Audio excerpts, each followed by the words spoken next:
आता ही झोपडपट्टी आहे, त्या नाही मी बोलवलंय, नावं नाहीत, पण त्यांना सांगितलं या. माझी इच्छा एकच आहे, तुमच्या प्रत्येक विभागामध्ये आपला बेलापूर जो मतदारसंघ आहे त्या पूर्ण बेलापूर मतदारसंघात एकही माणूस घरापासून वंचित राहू नये, एवढीच माझी गोवर्धनीजवळ इच्छा आहे. ती तिने पूर्ण केलेली आहे आणि त्याच्यामुळे आज मी इथे तुमच्या सगळ्यांच्या आशीर्वादाने, प्रेमाने, तुम्ही माझ्यासाठी केलेल्या प्रार्थनामुळे मी आज इथे उभी आहे. सगळ्यांना सांगेन, सगळ्यांनी मिळून करा, कुठेही राजकारण नको. इथे मी बीजेपीचं बॅनर लावलेलं नाही आहे, लावले करे नाही लावले. मला माहिती नाही ना यांनी काय काय निलेश म्हात्रेंनी केले ते इथं उद्योग.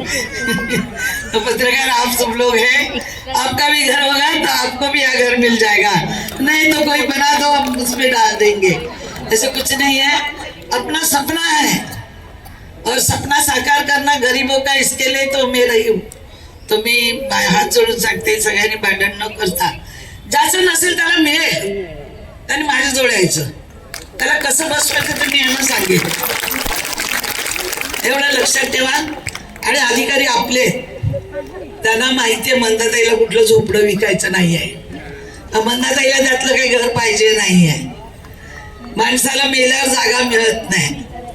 काय झालं ते आमच्या अजितदादाचं, एवढे मोठे माझे नेते आमचे गेले, ते हजारो एकर जमिनीचा मालक, पण त्याला जागेचं कसं अपघात झाला. म्हणून आज भुजबळ साहेबांचा अपघात होता वाचला विमानाचा.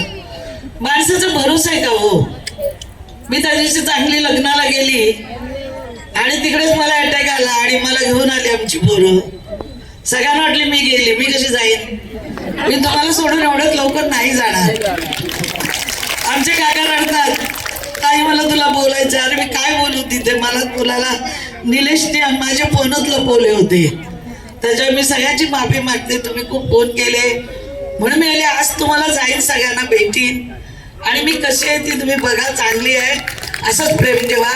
आणि सगळ्या मान्यवरांना, सगळ्यांना मी, सगळ्या अधिकाऱ्यांना, सगळ्यांना मनापासून धन्यवाद देते की तुम्ही सर्वजण आम्हाला सहकार्य कराल, ही माझी अपेक्षा आहे. आणि ती मी मनापासून धन्यवाद देते की आज त्यांची ड्युटी संपलेली आहे. त्यांनी सकाळी 11चा कार्यक्रम दिला, पण तुम्ही त्या उन्हात बसू शकणार नाही. मी त्यांना रिक्वेस्ट केली की माझी तब्येत बरी नाही आहे, तर तुम्ही जर संध्याकाळी कार्यक्रम दिला तर आपल्याला भरपूर लोक, आणि त्यांची ड्युटी संपून सुद्धा साहेब तुम्ही लोक सगळे आलात, तर मनापासून यांच्यासाठी एक जोरदार टाळ्या. धन्यवाद. जय हिंद, जय महाराष्ट्र.